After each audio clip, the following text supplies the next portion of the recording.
গ্রামের নাম ছিল নূরপুর। একটি ছোট, শান্ত আর সরল মানুষের গ্রাম। এখানে ধান ক্ষেতের সুবাস, নদীর কলকল শব্দ আর মানুষের দোয়া মিলেমিশে এক পবিত্র পরিবেশ তৈরি করত। এই গ্রামে বাস করত দুইজন গরিব মানুষ, একজন গরিব কৃষক রশিদ মিয়া আর অন্যজন গরিব জেলে করিমউদ্দিন। তাদের জীবনের গল্প আলাদা হলেও কষ্ট আর সংগ্রামের ভাষা ছিল এক। রশিদ মিয়ার কোনো বড় জমি ছিল না।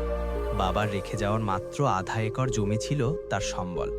স্ত্রী, দুই সন্তান আর বৃদ্ধ মাকে নিয়ে ছিল তার ছোট্ট সংসার। প্রতিদিন ফজরের আজানের সাথে সাথেই সে উঠে পড়ত। নামাজ শেষে বলতো, হে আল্লাহ, আজকের দিনটা হালাল রিজিক দিয়ে ভরে দাও। তারপর হাতে কোদাল নিয়ে চলে যেত খেতে। গরম, বৃষ্টি, কাদা, কাঁটা কিছুই তাকে দমাতে পারত না। হাত ফেটে রক্ত পড়ত, পা কাদায় ডুবে যেত, কিন্তু মুখে ছিল ধৈর্যের হাসি। অনেকে বলতো, রশিদ, এত কষ্ট করিস কেন? বড়লোক হতে পারবি না।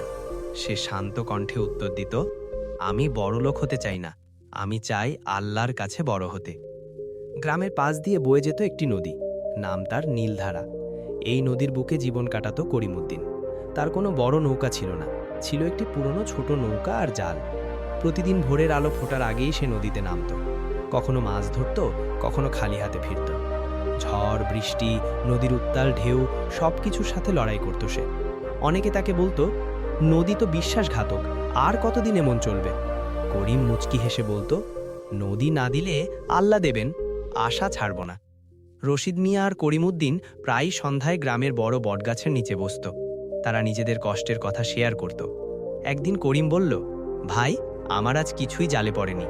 রশিদ বলল, আমার ধানেও পোকা ধরেছে, কিন্তু হতাশ হব না। করিম বলল, আমরা গরিব, কিন্তু আমাদের মনটা যেন ধনী থাকে। রশিদ হাসল, হ্যাঁ, আসল ধন তো ঈমান আর ধৈর্য। এক বছর হঠাৎ করে ভয়ঙ্কর দুর্যোগ এল। বন্যায় রশিদ মিয়ার ধান ক্ষেত তলিয়ে গেল, সব ফসল নষ্ট হয়ে গেল। তার স্ত্রী কাঁদবে কাঁদবে বলল, এখন আমরা কি খাবো? রশিদ চোখ মুছে বলল, আল্লাহ পরীক্ষা নিচ্ছেন, ধৈর্য ধরো। একই সময় নদীতে বড় ঝড় এলো। করিমের নৌকা ভেঙে গেল, জাল ছিঁড়ে গেল। সে হতাশ হয়ে নদীর পাড়ে বসে পড়ল। কিন্তু সে বলল, হে আল্লাহ, তুমি যদি দরজা বন্ধ করো, তুমি আবার খুলেও দাও। গ্রামের অনেক মানুষ ভেঙে পড়েছিল, কিন্তু রশিদ আর করিম হাল ছাড়েনি।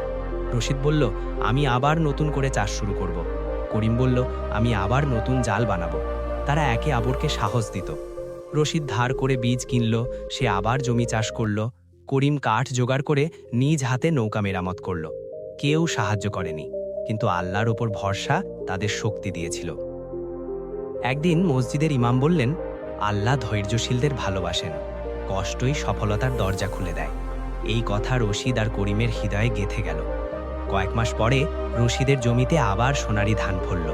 করিমের জালে বড় বড় মাছ ধরা পড়ল। তারা ধীরে ধীরে সংসারে হাসি ফিরিয়ে আনল।